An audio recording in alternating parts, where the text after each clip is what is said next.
Ever wondered about the origins of common English idioms?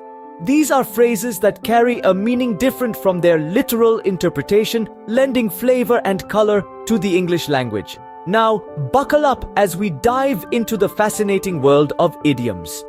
First up on our list is bite the bullet. This colorful phrase dates back to the days when, in the absence of anesthesia, soldiers would literally bite on a bullet during surgery to deal with the pain. Today, it means to face a difficult or unpleasant situation with courage.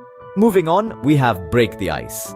Originally, this referred to the act of breaking ice to clear a path for ships. Now it's used to denote the process of initiating a conversation or easing tension in a social setting. Next up is spill the beans. This idiom has nothing to do with clumsy cooks in the kitchen. Instead, it refers to revealing a secret or confidential information. Picture accidentally knocking over a jar of beans and seeing them scatter everywhere, just like secrets spilling out. Our fourth idiom is kick the bucket. Now don't worry, it's not about people kicking actual buckets, it's a euphemism for dying or death. A little morbid, yes, but it's a part of the language. Finally, the ball is in your court.